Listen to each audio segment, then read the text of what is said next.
Қайырлы күн, қадірменді бұқаралық ақпарат құралдарының өкілдері және телекөрермендер. Біз әдеттегідей тікелей эфирдеміз. Бүгінгі брифингте талқыланатын мәселелердің бірі аймақтағы туристік кластерлердің даму жағдайы болмақ. Бізде қонақта Қарағанды облысының кәсіпкерлік басқармасының басшысы Татьяна Аблаеваның жетекшілігімен бірқатар осы саланың мамандары келіп қатысып отыр. Добрый день, уважаемые коллеги. Мы приветствуем вас на брифинге службы центральных коммуникаций. Сегодня мы рассмотрим вопросы создания туристических кластеров. У нас в гостях руководитель управления предпринимательства Карагандинской области Татьяна Аблаева, президент историко-географического общества «Авалон» Виталий Шуптер, директор туристической фирмы «Павлин Тур» Павел Макеев, директор туристической фирмы «Макс Тур» Мақсат Қойшыбек. В первую очередь мы благодарим вас за участие в брифинге. Татьяна Юрьевна, вам слово. Курмитеку, добрый день, участники брифинга. Как вы знаете, главой государства в плане нации 100 конкретных шагов. В 57-м шаге поставлены задачи по привлечению инвестиций в туристическую отрасль, ее развитие. И на сегодняшний день Карагандинская область для туристов представляет достаточно большой интерес. Как вы знаете, Карагандинская область расположена в самом центре Республики Казахстан. По ней проходят основные магистрали. Она расположена рядом со столицей республики. Помимо этого, в ней располагаются два больших национальных парка. Это Каркаралинский и Буйратау. Также имеется 12 природных заказников и 2700 это историко-культурных памятников. Ну и, конечно, всем известно это озеро Балхаш. Ну, хотелось бы отметить, наверное, что динамика развития туризма Карагандинской области, она очень положительная. И если за последние 5 лет количество объектов туризма выросло на 61% и на сегодняшний день составляет 208 объектов. Количество обслуженных посетителей за тот же период выросло на 30% и на сегодняшний день уже составляет 260 тысяч человек в год. Необходимо отметить, что Карагандинская область занимает 3-е место по объему услуг, оказанных туристам. Это 3,5 миллиардов тенге. И рост за 5 лет составил более 70%. Ну, основные направления в Карагандинской области развития туризма, как вы знаете, наверное, сами, так как вы местные, это Каркаралинский район, в первую очередь это активные виды туризма, экологический туризм, археологический туризм. Конечно же, это Улытауский район, это паломнический, этнографический туризм, исторический туризм. Прибалхашский регион, который включает в себя 2 города, это город Балхаш, город Приозерск, Актагайский район. Там, конечно, в первую очередь идет развитие это пляжного туризма и экологического туризма. Но нельзя забывать и областной центр, город Караганду, где присутствует в первую очередь это деловой туризм и культурно-познавательный туризм. Если рассматривать со стороны привлечения иностранных туристов, то, конечно, в первую очередь иностранных туристов у нас привлекает это историко-культурный центр первого президента в городе Темиртау, музей жертв политических репрессий Карлак в поселке Долинка и Спасский мемориальный комплекс. Хотела бы еще отметить, наверное, такой интересный момент. То есть сейчас вот с учетом развития туризма очень большой вклад и очень большое развитие получает курортный туризм.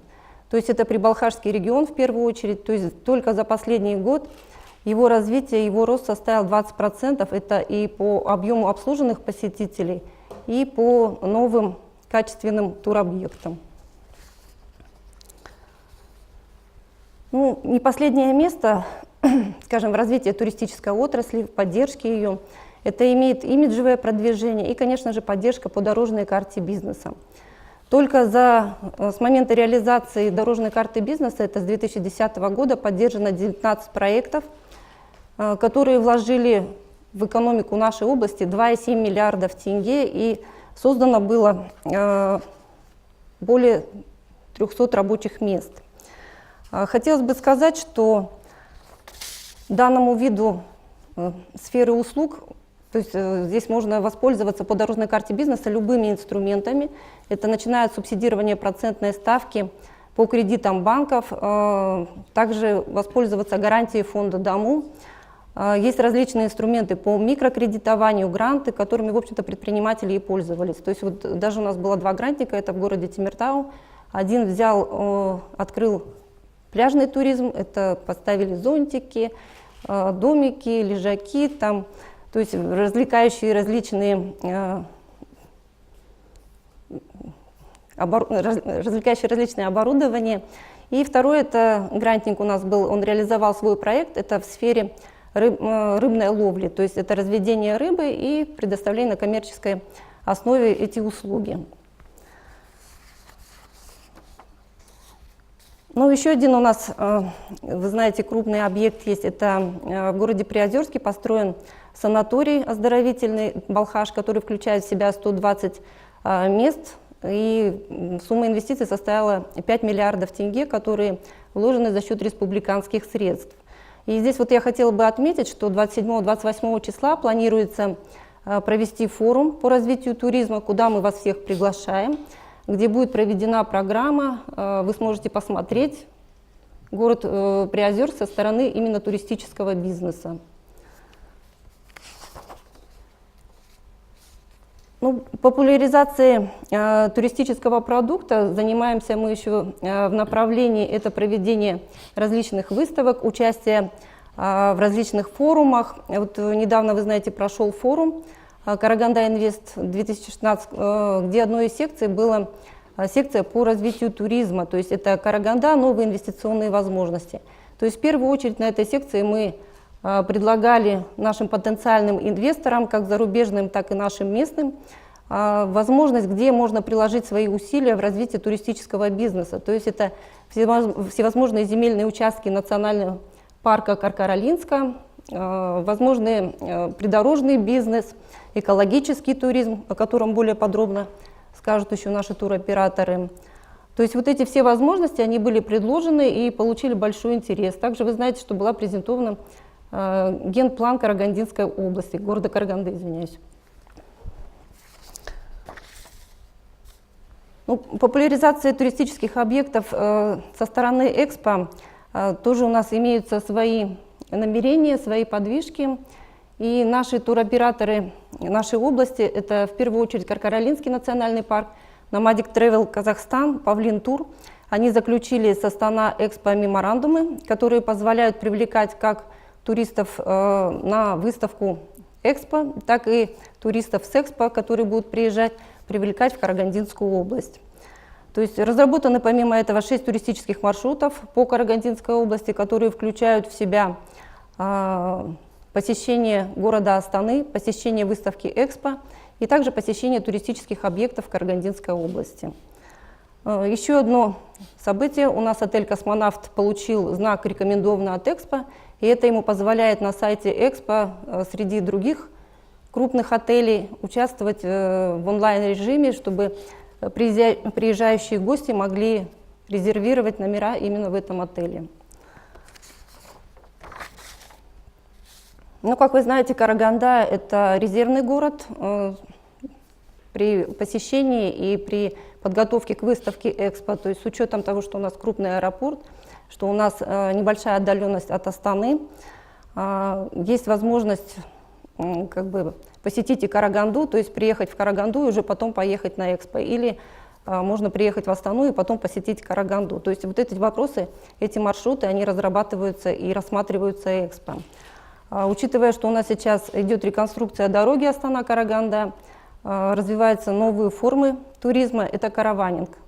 Вполне возможно, вы слышали, что первый, скажем так, такой пилотный проект был, это когда итальянцы посетили Карагандинскую область, они побывали в Карлаге, они побывали на Спасском мемориале, то есть они двигались с Милана через Россию, Казахстан с посещением Караганды, Балхаш, на Алмату и дальше в Китай и Монголию.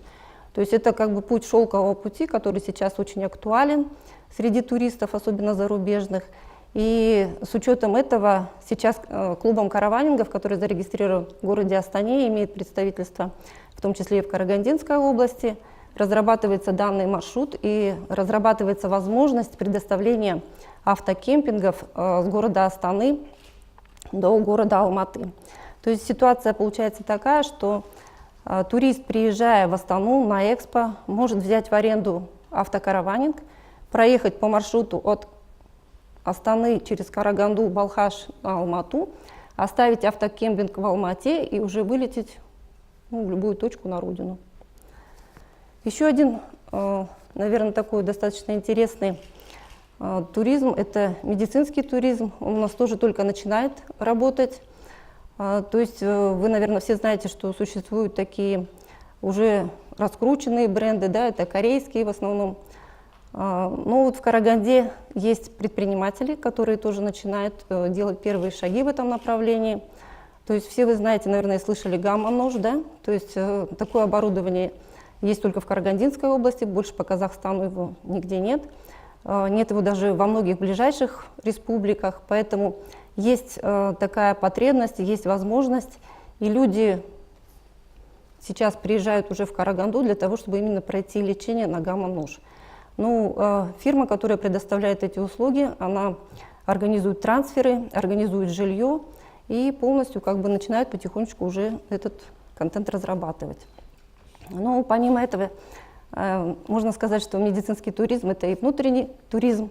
То есть люди, которые приезжают с других областей в Карагандинскую область, проходят, например, там, те же операции, да, офтальмологические. Почему я это хорошо знаю? Потому что многие предприниматели были поддержаны по дорожной карте бизнеса и покупали дорогостоящее, очень современное оборудование именно вот в этом направлении. Все знают микрохирургию глаза, все знают глазолик, все знают MD Vision. Ну, что еще хотела сказать? Наверное, с учетом все-таки предстоящего Экспо, с учетом возможностей, которые имеет Карагандинская область, на следующий год мы ожидаем рост показателей всех по туристической отрасли. Это и рост и посетителей въездного туризма, и внутреннего туризма, и, конечно же, рост размещения. То есть на 2016 год мы планируем, что новые объекты у нас будут, это будет 14 объектов, которые нам дадут где-то 3,9 инвестиций миллиардов тенге. Ну, у меня все. Виталий Владимирович, добавите? Я могу рассказывать как бы о туризме в Карагандинской области с двух точек примерно зрения, потому что я представляю сразу две организации. Это историко-географическое общество «Авалон», которое занимается развитием туризма, и туроператорскую компанию Nomadic Travel, которая непосредственно работает с туристами. Вот. Если так подумать, то Карагандинская область, она представляет возможности для развития практически всех видов туризма, но так как Nomadic Travel – это компания, которая работает в большей мере с зарубежной клиентурой, то турпродукт, он получается в некоторой мере нишевый. Первое, что сразу приходит в голову, и это даже было подтверждено уже так на довольно зарубежном высоком уровне, это горный массив Кызыларай и село Шабанбайби. Это то место, которое с 2008 года развивается в контексте экологического туризма. Это даже, я бы сказал, не экологический, это экокультурный туризм. То есть там присутствуют три компонента, которые очень важны, в частности для иностранного клиента. Это природа достаточно нетронутая, это достаточно нетронутый уклад жизни местных жителей и историко-культурные объекты. Вот. На трех этих данных моментах мы, в общем-то, и строим свою работу по Кызылараю. Есть гостевые дома, которые мы создавали самостоятельно, с поддержкой различных спонсоров, доноров. То есть эта работа была довольно долгая, продолжительная. Это никакой инфраструктуры дополнительно, по сути, не создается. Я сразу хочу сказать, что это так называемая мягкая инфраструктура. Есть сельский дом. Есть люди, которые хотят работать с туристами, просто выделить 1-2 комнаты, может быть 3, потому что в сельской местности дома обычно большие, и не особо меняя свой стиль жизни, потому что стиль является одной из привлекающих туристов составляющих, просто принимать туристов. Кормить, поить, предоставлять ночлег, предоставлять, возможно, даже какие-то туристические услуги, то есть гиды, трансферы, лошади, велосипеды и так далее. Вот. Это уже работает в Шабанбайби, и в 2014 году Кызыларай и Шабанбайби стали одним из 2 мест Центральной Азии, которые попали в сотню самых стабильно развивающихся туристических направлений, стабильно и устойчиво развивающихся туристических направлений в мире. Вот второе, это, кстати, долина Бартанга в Таджикистане, то есть мы вообще тут как бы из всего Казахстана самые первые получились. Что привлекает туристов в Кызылорай? Во-первых, это горы, горный массив Кызылорай, там находится вершина Аксаран, это в центральном Казахстане самая высокая вершина, и как интересно, что когда-то один из немецких туристов обозвал ее крышей степей, и вот этот термин, то есть он в нескольких публикациях был упомянут, и я смотрю, что сейчас его начинают уже использовать чуть ли не в официальном обиходе. То есть уже говорят горы Кызылорай, в скобках крыша степей. Это очень интересно, когда из практики появляются топонимы, которые приживаются. Затем это гробница Бегазы, гробница бронзового века. Это, ну, на мой взгляд, и не только на мой, самое монументальное археологическое открытие на территории центрального Казахстана, которое относится к эпохе бронзы. Это получается 3000 лет назад. И непосредственно вот сам уклад жизни в Шабан-ы-Байби, эти гостевые дома, просто посидеть с хозяином, попить чая, поесть бешбармака, посмотреть, как доят корову, как пошли отгонять скот. Все вот эти моменты, которые для нас, может быть, не являются какими-то интересными и завлекательными, для иностранного туриста представляют повышенный интерес. Я сказал, что пойти пособирать ягод или грибов, это тоже турпродукт. Вот. Это что касается Кызылорая. Место, которое располагается, получается, 300 километров от Караганды и, в принципе, довольно доступно. Дороги туда идет вначале довольно неплохой асфальт, а потом грейдер. То есть это место доступное в течение, ну, для 2-3-дневных туров легко. Второе место, которое сейчас вот уже где-то с 2014 года так, при поддержке президента очень сильно начало развиваться, это Улытауский регион. Причем тут надо сказать, что там долгое время существовала проблема по проживанию туристов. Все туры, которые мы реализовали в Улытау до этого, они были практически полностью аутдорными. То есть палатки, но сразу скажу, что иностранного туриста палатки не пугают, его и сельский туалет не пугает, ничего его не пугает. Это все приключения, это все интересно. Вот. И по довольно обширному Улутаускому региону мы организуем 6-7-дневные туры. Ну, сейчас уже стали делать и даже небольшие, на 3 дня, допустим, из Астаны той же самой. Вот. Но теперь в одном из сел, село Сарлык, это 40 километров от села Улутау, от районного центра, появились гостевые дома. То есть тут можно практически повторить опыт Шабан-Байби и таким же образом привлекать туристов. А чем вообще привлекателен сам Улытау? Он, я бы не сказал, что он в большей мере для въездного туризма, потому что для внутреннего он, наверное, будет более популярен, потому что это колыбель казахской нации, это место, где сходились границы 3 жузов, это место, где поднимали ханов на Кашме, это, по сути, ханский заповедник. То есть вот именно территория, которая находится к северу Улутау, горы Арганаты, они издревле были, такой сказать, ничейной зоной, которая предполагалась для царской охоты, для ханской охоты. Вот, затем это мавзолей Алаша хана, Джучи хана. И, кстати, то, что мавзолей Джучи хана, это создает прекрасный линк с мировой историей, а это в туризме всегда работает очень хорошо. Когда мы говорим, что Джучи хан – это сын Чингисхана, все. Чингисхан — это уже давно раскрученный туристский бренд, соответственно, все уже знают, что это такое. Есть плита, оставленная Тимирланом. Тимирлан — это тоже очень раскрученный на Западе бренд, потому что было написано много книг, снято фильмов, поэтому это нечто, за что уже можно цепляться. Вот. Ну, я уже не говорю про кучу всяких наскальных рисунков. Есть очень много природных объектов, которые являются и природными, и историческими по своей сути. В частности, горы Едыге и гора Аулие. Это 2 основные вершины, 2 наивысшие точки Улутауского массива. Они не просто сказать, горы, это... Тут, конечно, все дискуссионно, но по имеющимся теориям там похоронен эмир Ногайской Орды Едыге, хан Золотой Орды Тахтамыш. На другой вершине есть священная пещера, где вполне возможно либо обитала, либо похоронена жена Асана Кайгы, а может быть сам Асан Кайгы. А вот наиболее уже такие фантастические точки зрения, ну, в принципе, почему бы и нет, говорят даже о том, что примерно из этих мест пошел Заратустра, туда, на юг. Вот. И, кстати, данная последняя точка зрения не представляется уж такой фантастической, если хорошо почитать Авесту, вот, где Казахстан использован в качестве буквально карты того, как двигались арийские народы. Это вот два места, вот Кызыларай и Улытау, которые, как я уже говорил, мы используем для экологического и экокультурного туризма. Но есть и такие как бы, направления, которые не предполагают общение с людьми, они больше, так сказать, для людей, для туристов, которые вдарены в природу. У нас были такие туристы, которые приезжали на 2 недели только для того, чтобы с фотоаппаратом 2 недели ездить за сайгой и фотографировать ее. Есть туристы, которые специально приезжают для того, чтобы пофотографировать птичек. То есть birdwatching за границей – это огромная индустрия, и Казахстан имеет в этом смысле большие перспективы, в том числе Карагандинская область, потому что южная часть Кургалжинского заповедника, она находится на нашей территории. Вот, и, кстати, и сайга также обитает примерно в этих местах.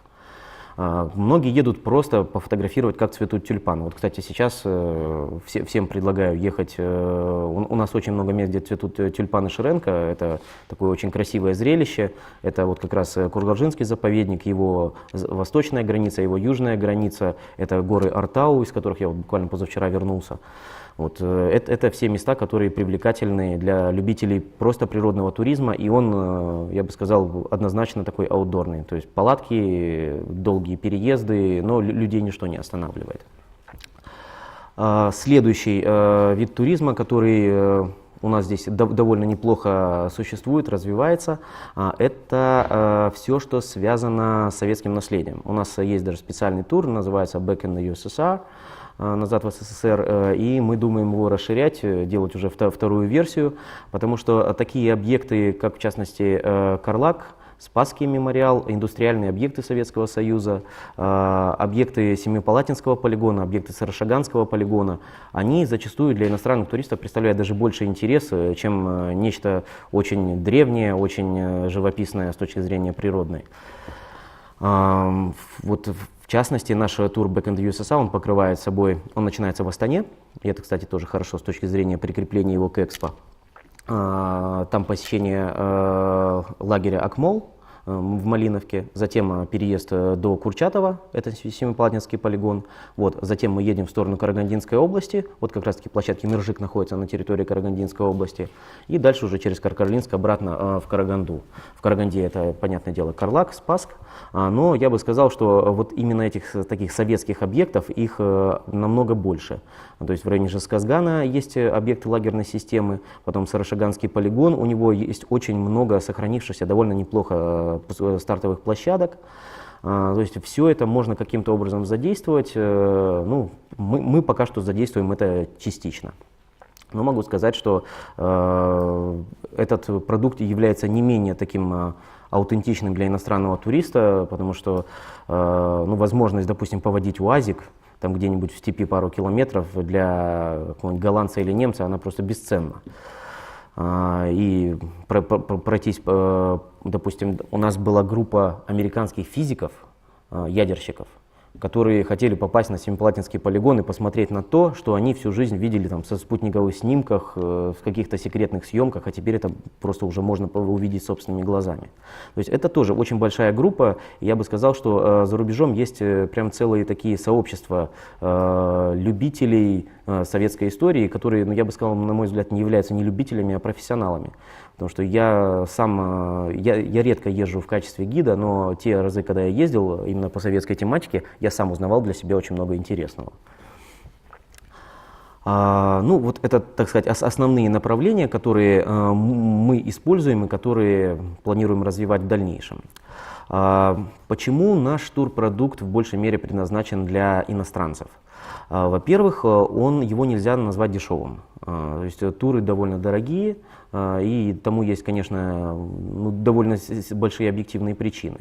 Во-первых, большие расстояния, у нас разбросанность объектов довольно значительная, и практически все, что наиболее интересно, оно находится вдали от асфальта и вдали от грейдера.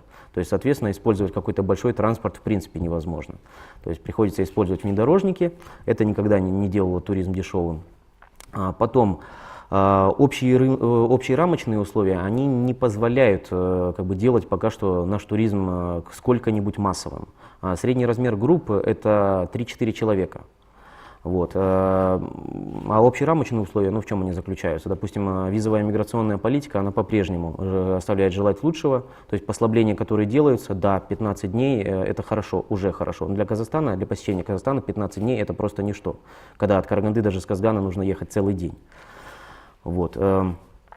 Ну и в целом объективно высокий уровень цен и отдельные сервис-провайдеры, вот в частности, если мы говорим о Балхашском побережье, то очень сильно завышенные ценовые ожидания, они, конечно, тоже рождаются не на пустом месте, они рождаются исходя из того, что у нас небольшой туристический сезон, но с этим все равно нужно каким-то образом бороться, иначе наш турпродукт всегда будет дорогим. По поводу тех туристов, с кем мы работаем. Есть довольно большая группа туристов, которые представлены экспатами. Это представители посольств, представители различных зарубежных компаний, которые обитают в Астане, Караганде, Алматы. То есть это туристы, которые уже здесь находятся, и им постоянно скучно. Вот. Но, наверное, где-то половину туристов представляют именно те, кто приезжает. И это в основном Европа. Европа, иногда Америка. Но в большей мере я бы сказал, что это Германия, Голландия, Франция, Швейцария. Что, я бы сказал, отличает иностранного туриста от нашего, это то, что иностранца всегда будет привлекать нечто аутентичное. Никогда я не слышал положительных отзывов от иностранцев по поводу искусственно созданных, допустим, этноаулов. То есть они говорят: о, так это специально построено для туристов? Ну нет, тогда мы поедем, вот привезите нас в обычную деревню, где мы увидим все то, что есть по-настоящему. Вот, именно поэтому мы и являемся сторонниками создания только мягкой инфраструктуры и не создания чего-то искусственного. Вот, это вот по поводу того, как мы работаем с туристами в коммерческом смысле. Но также создается большое количество продукции информационной, которая помогает туристам путешествовать самостоятельно. Потому что, я бы сказал так, есть некоторая не очень большая группа туристов, которые путешествуют организованно, но есть еще большая группа туристов, представленных где-то людьми молодыми с 18 до 27 лет, которые просто с рюкзаками путешествуют по миру. Это так называемые бэкпекеры. Вот. И в Казахстане их становится все больше. Вот. И такие люди, они очень часто появляются у нас в офисе, и мы понимаем, что взять машину и уехать на 1500 километров, у них просто возможностей финансовых нет. Поэтому мы пытаемся всячески им помогать, и в этих целях выпускаются карты, путеводители. То есть мы всячески информационно их поддерживаем. Вот, совместно с управлением предпринимательства мы поддерживаем горячую линию для туристов. То есть позвонить может каждый по телефону 8 800 080 72 12 и получить информацию исчерпывающую, в том числе на английском языке, о том, что можно посмотреть в Карагандинской области, как добраться до того или иного объекта, вплоть до того, что где я в Балхаше, где тут можно покушать. Вот. То есть наша деятельность, она предполагает, что нам интересен турист организованный и турист неорганизованный. В общем-то, и тот, и другой для экономики представляют благо. Еще непонятно даже, какой больше. Большое спасибо, Павел Анатольевич. Кратко, пожалуйста. Расскажу о работе нашей компании. В 2012 году ставка компании Павлин Тур стала развитие внутреннего туризма в Республике Казахстан. С чего мы начали? Мы начали с того, что с первые годы была проделана работа между туристическими агентствами нашего региона, Российской Федерации и зонами отдыха на Балхаше, что позволило туристам бронировать номера в зонах отдыха Балхаш с гарантированным предоставлением номеров через турагентскую сеть. То есть не дикарями приезжать на Балхаш и искать место, где они заночуют, остановятся, а уже цивилизованно. Через туроператора, через нас и через турагентские сети. В настоящее время наша компания работает над созданием благоприятной туристической инфраструктуры в Карагандинском регионе. В рамках подготовки Карагандинского региона к встречам туристов на время проведения Экспо и прочих туристов создается система бронирования отелей и гостиниц города Караганды. То есть через полгода она уже будет работать, дорабатывается.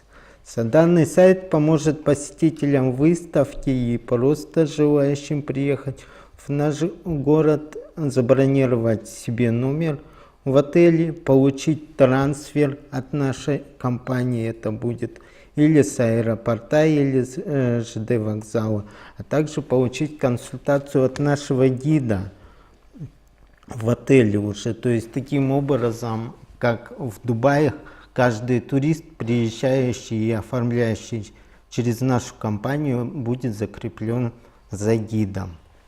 Так. Затем в настоящее время ведется работа о создании услуг по приоритетной регистрации пассажиров в аэропорту Караганды, то есть аналог, альтернатива СИП-зала. Она будет, эта услуга, работать сейчас с Экспо, кое-какие моменты мы досогласуем, и уже будет стойка в аэропорту. То есть, когда человек, приезжающий за границей для посещения Экспо, может вне очереди быстро пройти регистрацию.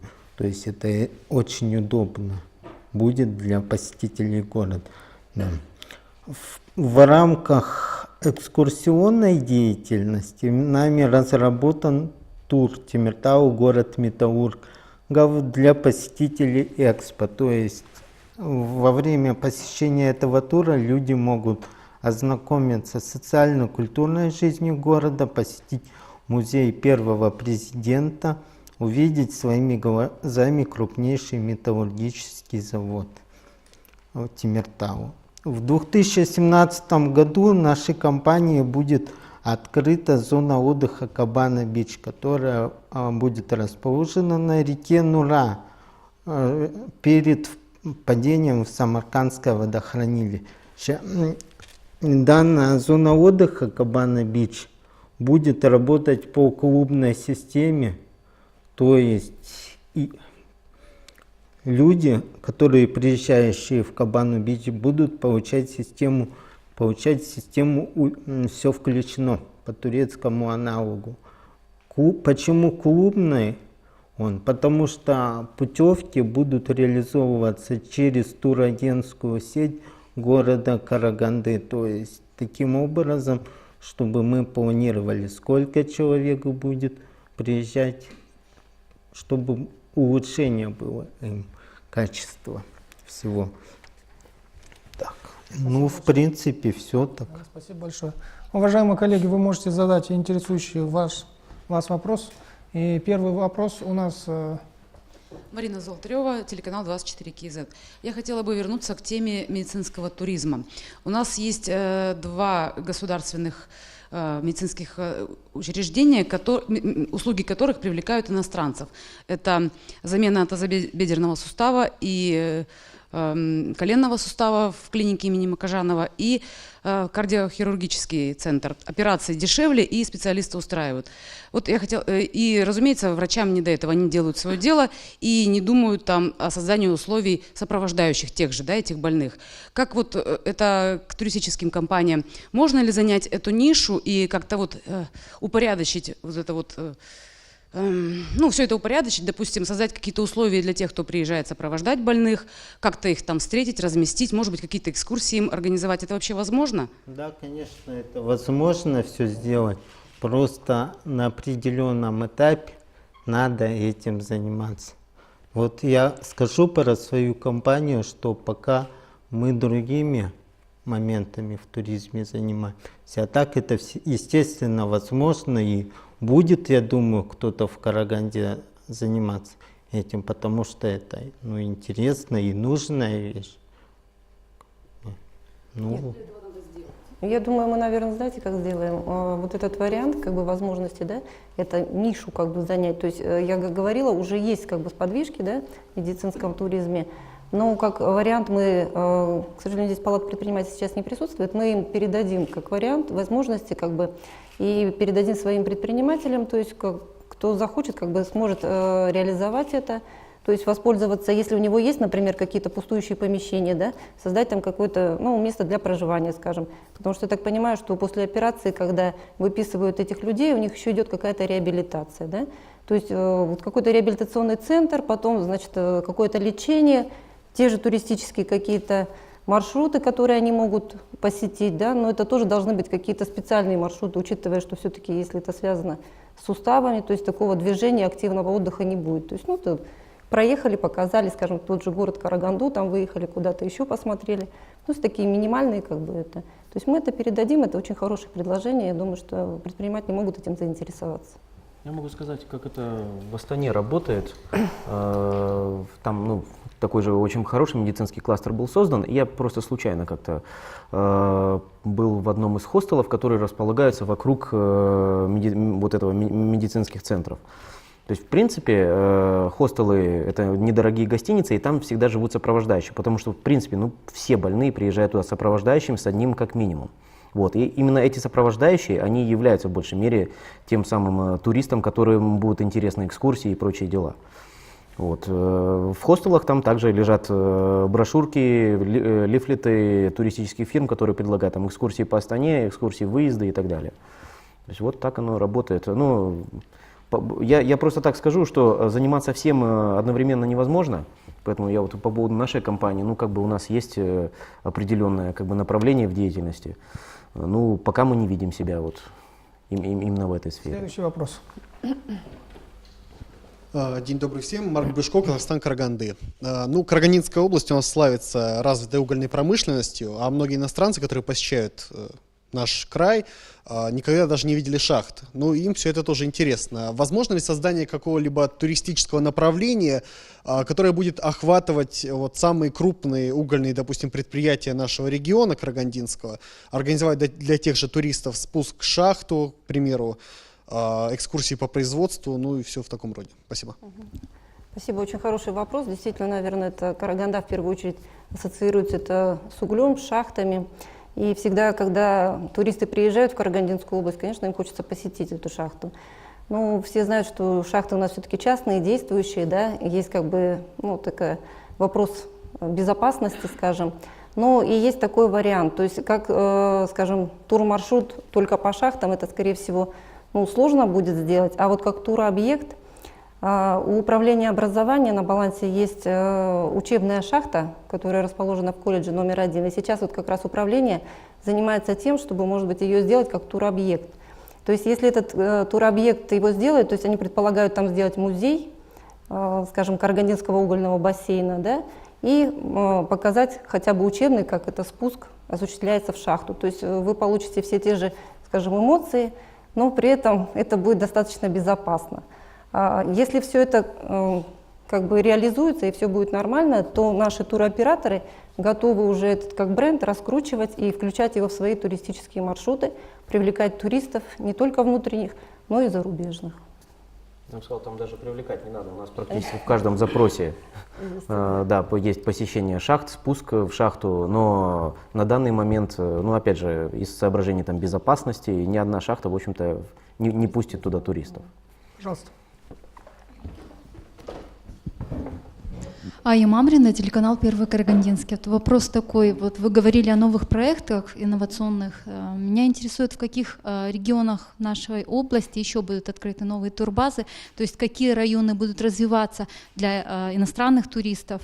Может быть, есть готовые какие-то инновационные проекты? Откройте завесу, пожалуйста. Ну, у нас, как я говорила, действительно мы планируем в этом году 14 объектов запустить. Ну, и на последующие годы тоже у нас есть уже как бы потенциальные, скажем, инвесторы, которые, вот, например, взяли в Каркаралинске уже участки. Это есть, как вы, наверное, знаете, долгосрочная, краткосрочная аренда земельных участков национального парка. То есть это бизнесмены, которые планируют реализовывать какие-то туристические объекты, турбазы. И на сегодняшний день, взяв с аукциона в 2015 году, скажем, земельные участки, где-то к 2017-2018 году они уже их будут запускать. То есть помимо этого идет расширение туристических объектов, это на озере Балхаш. То есть если даже туробъект существовал, пусть он небольшой, вы же знаете, что начинается все с малого бизнеса, он идет потом на расширение, и сейчас вот расширяя свои туристические зоны. То есть у нас выходят предприниматели, которые просят там и поддержку, и возможность поддержать их по государственным программам. То есть они расширяют свой бизнес. Это вот Балхашский регион.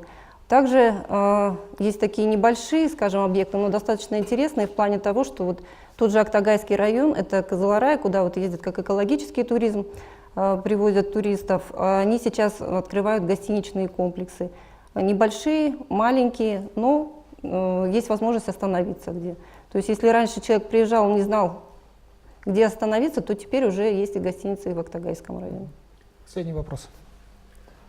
Николай Кравец, газета «Взгляд на события». Я вот хотел узнать, как решается вопрос с визовой поддержкой для туристов из иностранных, из других государств. Насколько мне известно, жители Китая, например, несколько жителей Китая не могут оформить визовую поддержку, чтобы приехать на территорию Казахстана, именно чтобы отдохнуть.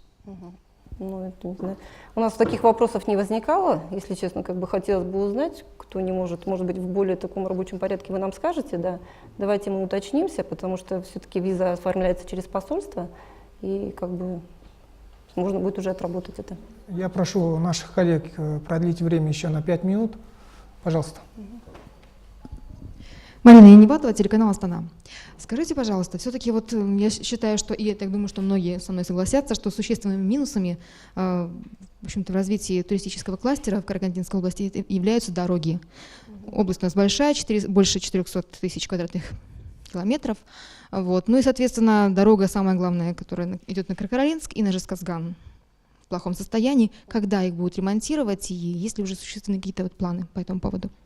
Ну, как нам обещают управление дорогами, я думаю, что все будет нормально. Они проводят ремонты, и в плановом порядке все-таки в первую очередь, конечно, вот эта развитая инфраструктура, она будет подлежать в первую очередь, конечно, ремонту. Потому что все понимают, как бы, это дороги, которые вот тоже на Каркаралинск, там республиканского значения. То есть, как бы, ремонт идет в плановом порядке.